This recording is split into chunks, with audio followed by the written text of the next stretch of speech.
Today we are going to do a New Beginnings clarity reading, and card one.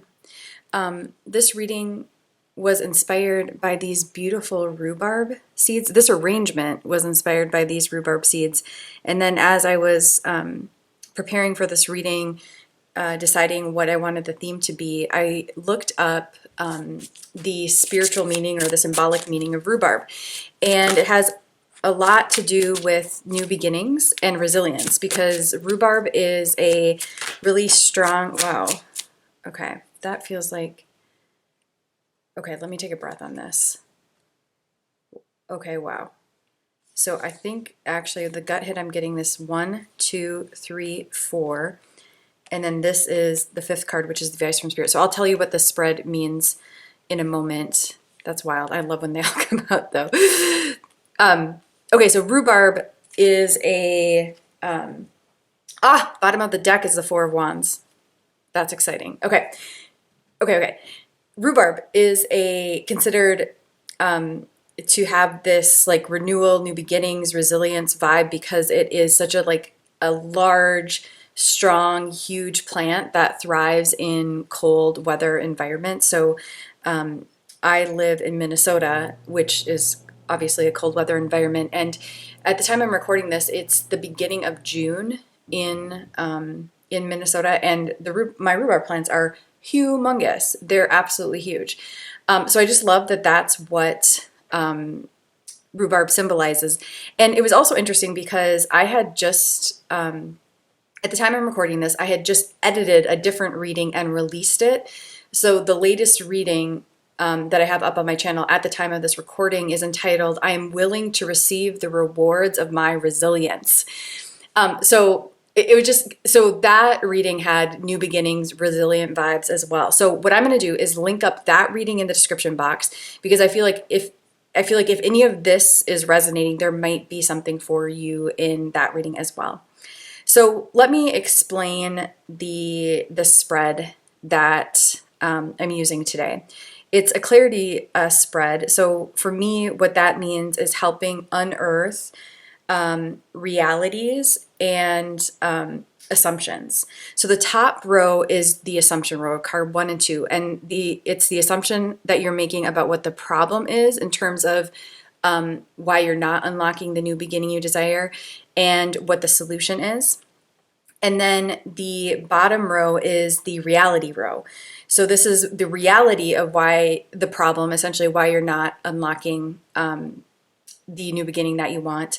And this is the reality of the solution. And this is already just like giving me, it's such a interesting story already. So before we get into the story it is telling me, I do just want to mention with my clarity readings, the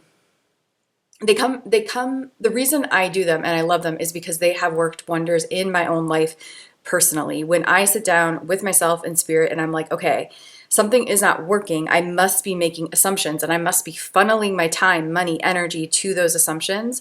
Once I'm willing to get to that point and see what the assumptions are and then see what the reality is, it's not always easy, but it is always worth it. Do you know what I mean? Because I think the worst feeling is when we're just like unconsciously like funneling time, resources, money, energy to assumptions, and we're just like, we're doing some sort of vicious cycle loop, right? But when we can be like, okay, wait, I must, instead of being like, I am interpreting this correctly and it's just not working, being like, oh, maybe I'm not interpreting this situation correctly, and that's okay. That's the process of growth, like this process of awakening and building awareness, right? Is we are willing to see things differently, more in alignment with the principles of Mother God and more alignment with the principles of Mother Nature.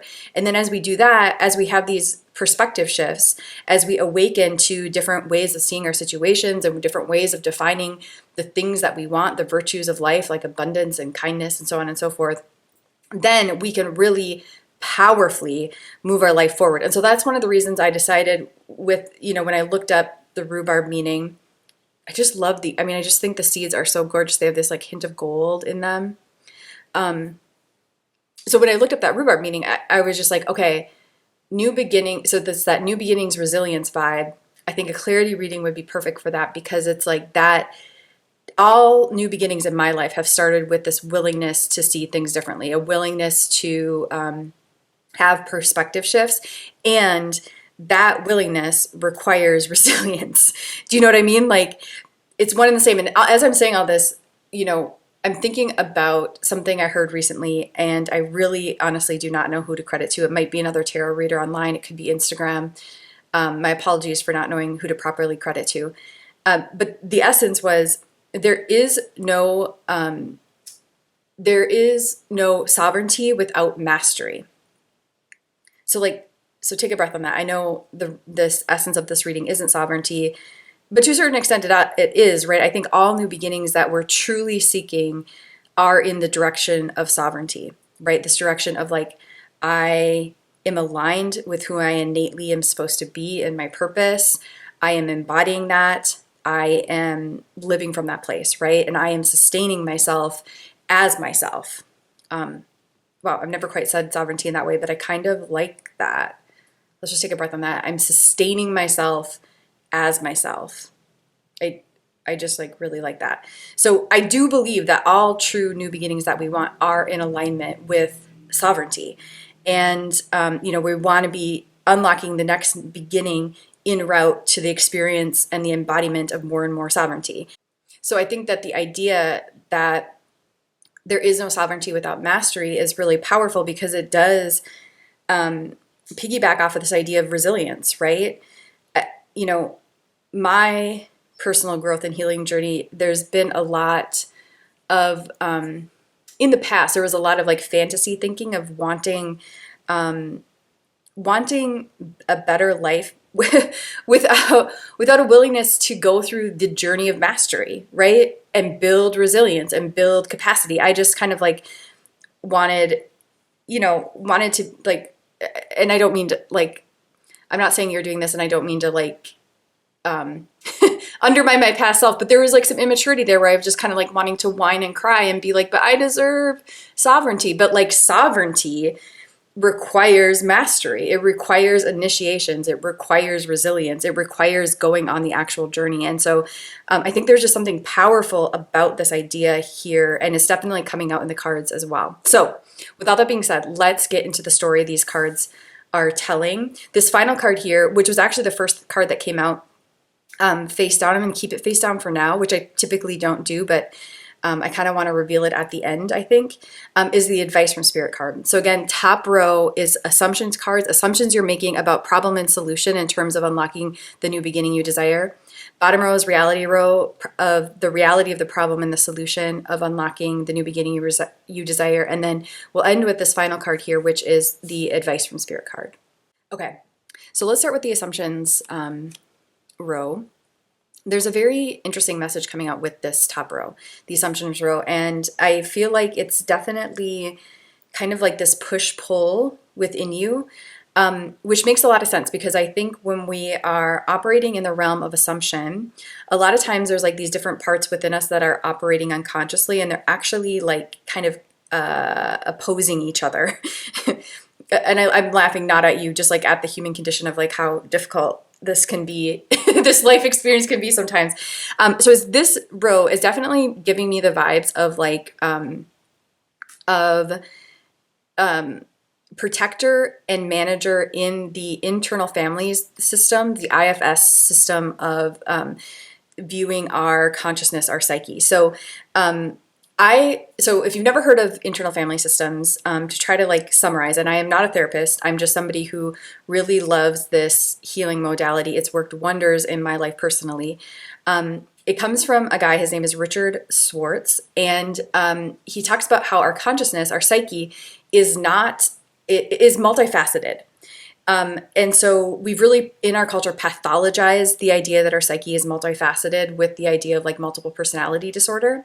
But the reality is that's like something somebody experiences way at one end of the continuum of this, when there isn't, there's a lot of unhealthy disintegrations happening. So they have these really distinct different parts. But in a lot of us, or in all of us, we have that going on, but maybe not as intensely as somebody who has been diagnosed with a multiple personality disorder. But we have these different parts operating within us. And he found that there's really 3 different types of these parts, okay?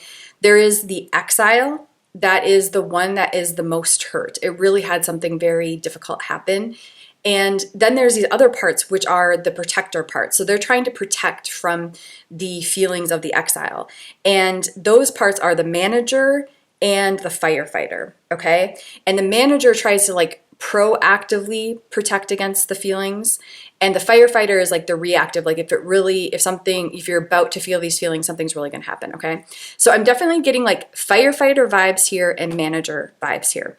Now, before I move forward, if they're intrigued by this, I will put the title of Richard's book in the description box, and then I'll also link up a video I have on a different channel of mine, which is called Exercise 180, which is where I post like yoga and Pilates stuff and like holistic health and emotional health stuff.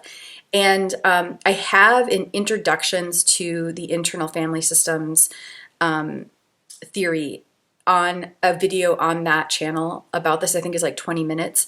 And so I'll put that in the description box if any of this is resonating and you want to go further with it. But in terms of this reading and what this is giving me. So as I mentioned, they both feel like protector parts that are at odds. Okay. And again, this is giving me the vibes of firefighter and this is giving me the vibes of manager. So the assumption of the problem that you're making, so you're like, oh, it's if I could, what I'm getting from it is like, if I could just rage, maybe I could like change things. And don't get me wrong, I do think there is such thing as sacred rage, especially if you are a woman or identify more as a feminine in our Western culture. We were very much conditioned to suppress our anger. And so as we go through the healing process, it's not uncommon for us to tap into sacred rage where we're like, holy cow, I'm really pissed. And sometimes it's like, I'm really pissed at everybody all the time. But I know for me, it was alarming to tap into it because the view I had of myself prior to my healing journey was very much like a good girl. And I really was so disconnected from my anger, right? And as I started awakening and going through the healing journey, I tapped into wells of rage I did not know were possible. And it can be very scary. And so I'm getting the sense that like these protector parts, so it's like the firefighter part is like, if I could just rage at this person who's causing this problem, because so 5 of Wands upright is like a conflict card. It can be conflict, fighting, competition. So it's in reverse as the assumption of the problem. And so it's like, can like hear your firefighter part potentially saying just rage. If you could just rage at this person, if you could just rage, maybe something would change. But then the assumption of the solution is your manager part coming out. And your manager part is the tower in reverse. And it's like, it's saying like, just avoid massive change at all. Just avoid anything falling down. Because the tower upright is like, foundations have to crash. So, often the story of the tower is in a standard depiction imagery, there's like no exit at the tower. The only way for the person to get out of captivity is for the foundation to collapse and them to walk out the windows.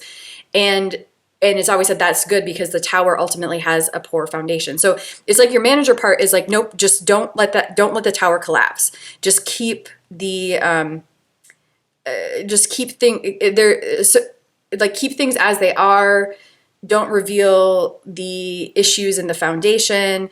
Don't have any sort of massive or difficult change.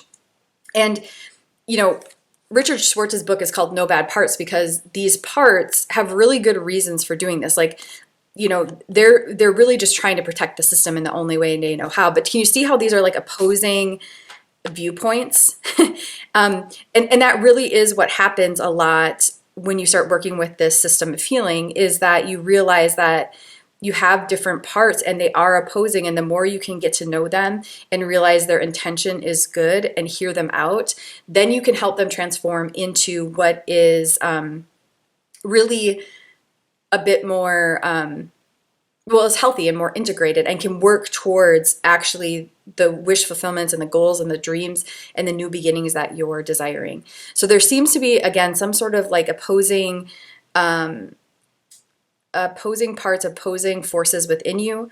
One is wanting to rage, and you're thinking that the problem is you just can't rage. You can't be honest in this very abrupt way with whoever it is you need to be honest with. And then there's this other part that's like, nope, the solution is actually maintaining, do whatever you need to do to not let the cracks in the foundation be shown.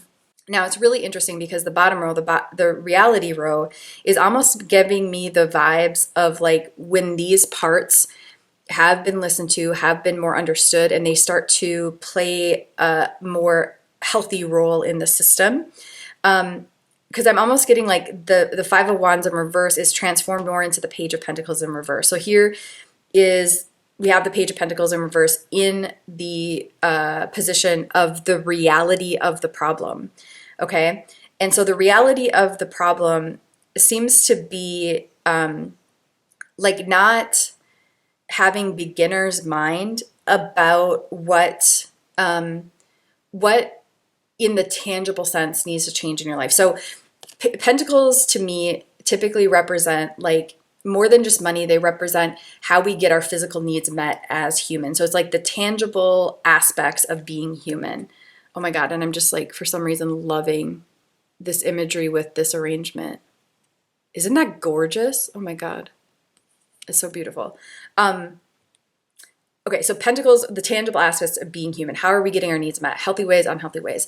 Pentacles to me typically represent like beginner's mind about something. So it's like this willingness to be inexperienced in pursuit of mastery. Oh, that is interesting considering what we talked about with sovereignty, right?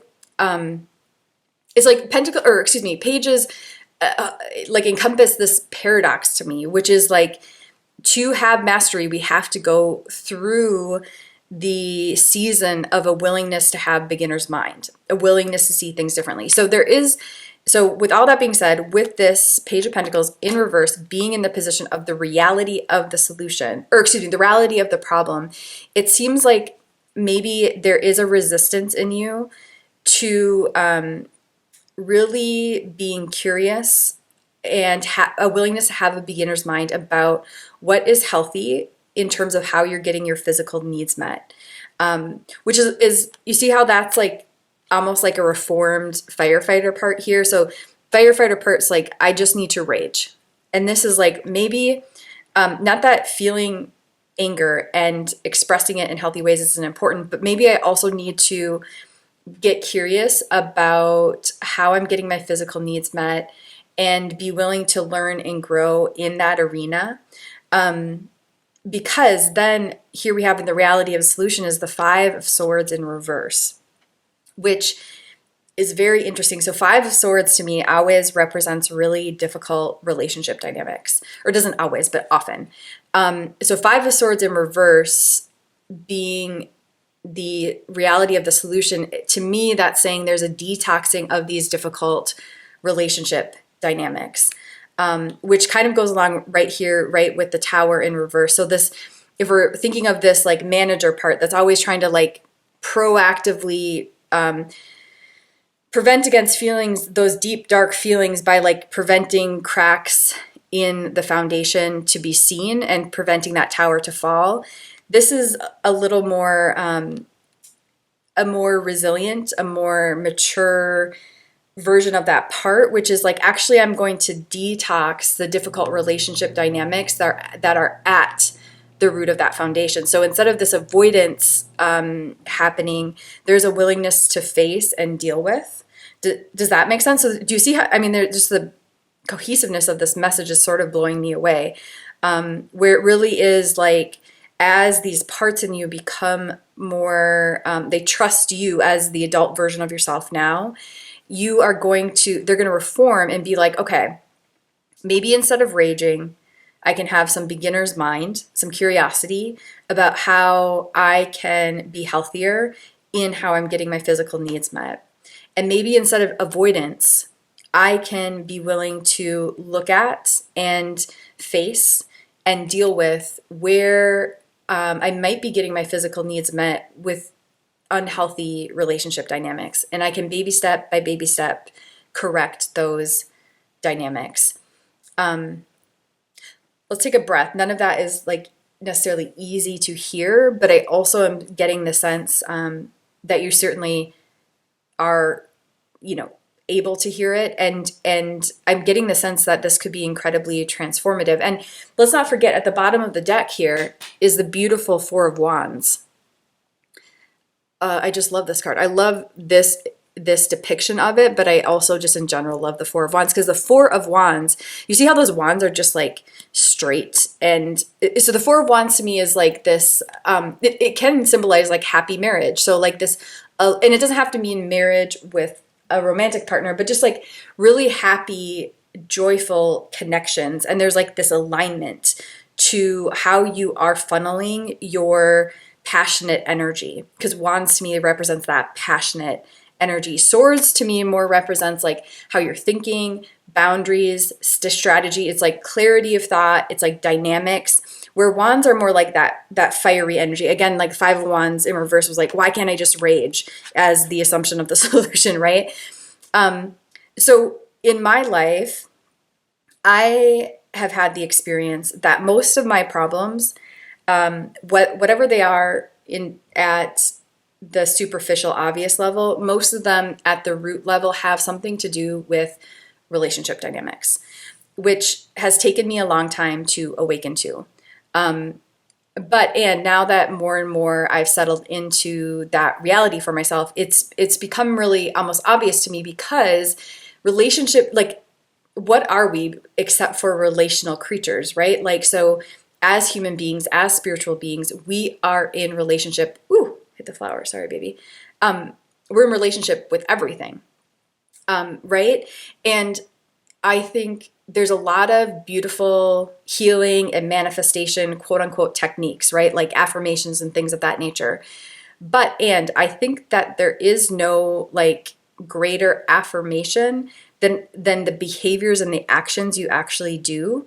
And specifically the behaviors and actions you do in relationships, because you're saying, this is how I value myself. And I so believe it, I'm actually acting on it versus just saying it. And again, I think there's like certainly places for mantras and affirmations, but I think they can never trump how we show up in relationship. Does that make sense? I think how we show up in relationship tells us and the universe how we truly value ourselves. And it's been my experience that there's been a massive journey and a massive healing process that I am still in process of and will probably be for a lifetime, but where we're actually having to look at why we might show up in relationship in ways that are unhealthy or undervaluing ourselves, right? And that's quite a process to tease out, right? So I don't mean to be like, oh, just value yourself. Like, I think there's real deep healing that has to take place that often requires support of other people, like licensed therapists and things of that nature. It's been the hardest work of my life, this, like, the essence of this Five of Swords in reverse. And it's also been the most rewarding, because I think that, again, at the root of all the issues is usually the dynamics of things, right? Because we're dynamic relational creatures. And then when we start to look at how we're showing up in these dynamics, in these relationships, there's a lot we can correct at that foundation, which then does sometimes require towers to fall, which is the difficult part of correcting relationship dynamics, right? But then it also reveals who and what is actually willing to be in healthy dynamics with you. I saw something on Instagram today. It was just a simple quote. It was, you don't really know someone until you've said no to them and you see how they respond. And I really, really like that, because there's been towers that have fallen in my life that to my past self were so shocking, right? But to my current self now, who's done a lot of processing around those and so on and so forth, I realized like those towers that fell were often a result, there was never no happening in that relationship. So there was appeasing and people pleasing, but there wasn't boundaries. There wasn't like wait kind of energy, right? And so a lot of, I think, what reveals Five of Swords dynamics, difficult relationship dynamics, is when we're willing to say good, healthy no's, and we see what happens. And then instead of like coming in with, kind of like cognitive dissonance and being like, oh, I'm going to try to make sense of what happened from this idea of trying not to let the tower fall. When we like let the reality reveal itself and we label things accurately, it is very difficult, and it also is life-changing. It's super hard, and it's incredibly important. That's when things actually change, because then we're facing the reality of things, and we are baby step by baby step bringing it more into balance, correcting it, aligning it more with what is truly healthy and what is truly in alignment with the nature of Mother God and Mother Nature. And so as I'm saying all this, there's another video I'm going to link up in the description box. It's on that other channel of mine. It's a journaling exercise. I think I labeled it like healing toxic shame or something like that. But it's a journaling exercise I came up with that the whole point of it is to help you face things and get information from them without going into the shame cycle. So it's like, because I think that's like the key, right? Because the whole key to moving our life forward is facing things, the reality of things directly, right? But we're so taught in our culture, when we do that, we go into shame. And then we can't solve anything. And so it's like this vicious cycle in and of itself. But I think when we can more and more build the capacity to face without going into shame and get the information of the obvious problems in our life. So the journaling exercise starts with your like obvious problems and then tries to help you get to the more root level issues going on. I think the more we can do that, or from my experience, the more I've been willing to do that, the more I've practiced that, the more I've grown in my capacity to do that, the better and better and better my life gets. So with all that being said, let's flip over to finish up. Let's flip over this final card, which is the Advice from Spirit card on how to unlock your new beginnings. Oh, wow. The Ten of Swords. Oh my gosh. I've just like never noticed this like beautiful, sexy hot pink in this depiction of the Ten of Swords. I just sort of love it. Look at that. Okay. So the Ten of Swords is a willingness. So in the category of advice from Spirit about how to unlock your new beginnings, the Ten of Swords represents like a willingness to let what is not working be done. So it's a release card. It's a willingness to let that which reveals itself as unhealthy and that which reveals itself as doubling down on that lack of health to then be put to rest in your life so that you can open up to new beginnings. And it's making me think of this Matt Kahn video I watched a few months ago, where he was talking about how if we can simply but powerfully reverse life and death. So he was like, we often think that like death comes from life. And this is me like paraphrasing what he said. So keep that in mind. But essentially the way I interpreted it was like, we often think death comes from life. Like first there's life and then there's death. And then we're sad about the death. But he's like, if we reverse that and realize that life comes from death, we get into a different relationship with both life and death.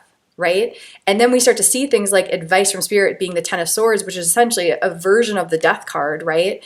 So the Death card in the tarot is major arcana. The Ten of Swords is kind of like the Death card, but it's minor arcana. And the way I see the difference with that is like major arcana to me is more like when major arcana is present in the energy of your reading, it's more like there are more major forces that play. So the key is surrendering to those major forces.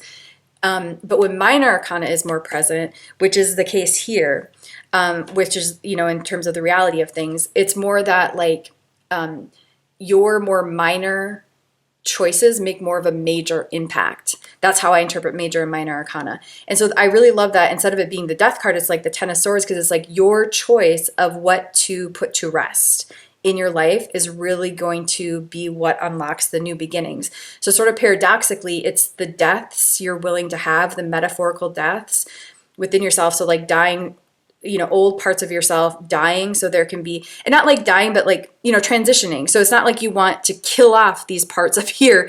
We're talking about like the protector part and the firefighter part that's at odds, but a version of them has to die in order to transform and transition to a healthier version, right? So there's like parts within ourselves that have to die. There's, relationships that have to die. There's dynamics within a relationship that lives that have to die. So it's almost like the advice from Spirit card is seeing that death as a beautiful thing and a willingness to have those minor and more major deaths is what actually produces the life. It's what fuels the new beginning. It's what's required for the new beginning to happen. And so I think the advice is really, having some beginner's mind about seeing that differently instead of thinking death comes from life. And then that's kind of like just sad. All of that whole paradigm is sad, right? But if we're like, oh, life comes from death, then there's not as much fear in the death, right? Then there is, then it kind of all starts to make sense, right? And so I loved that like thought experiment that he presented, and it's really been a helpful one to adopt in my own life. And I also love the Ten of Swords showing up in your advice from Spirit, because I think it's been my experience that a lot of times when I don't know how to unlock new beginnings, my tendency in the past was to try to like force life, right? Like instead of like allow death. And so now more and more, what I found more success in is really focusing on that Ten of Swords energy, that more death energy, that more release energy. So like, for example, if I don't know how to get some sort of new beginning to happen, I will often then just like look at, like a lot of times it starts with my stuff in my home. So like looking at creating space for the new life I want to create. Like, okay, if that new life metaphorically was coming in, what sort of space would I need for that? And how can I create that space now, even if I don't know how to bring that metaphorical new life in quite yet, or so on and so forth. And that has really, really, truly worked wonders in my life. And I think that's because it's in alignment with the laws of the universe. It's in alignment with life comes from death versus death comes from life. So I'm just like a little blown away at the cohesiveness of the story. And I think if you're at this point, I'm a little blown away by you as an individual, because I think what I'm seeing in this is resilience and is capacity. Somebody who's willing to hear a reading like this. This is not a bad reading in any way, by the way. I'm actually getting very healthy vibes from it. But some of these things are not easy to hear. You're coming to this reading to actually learn something about yourself and your situation and change something versus maybe having like fantasy thinking about something or so on and so forth. And so I see you as such like a truly healthy individual who has clearly already done a lot of healing work and inner work. And that seems to be the collective I'm realizing that I'm reading for, is people who are not new to the inner growth, inner work, healing journey. And so I'm really honored to be reading for you. I see so much potential, and it is like these gentle but powerful shifts that I think really are going to change things. And so I think this willingness to face is huge. I think this idea of death, life coming from death versus the other way around is huge. And then if you're sitting here wondering like, what are my next steps? I really think if you dive more into the work of Richard Swartz at IFS, I think that could be huge.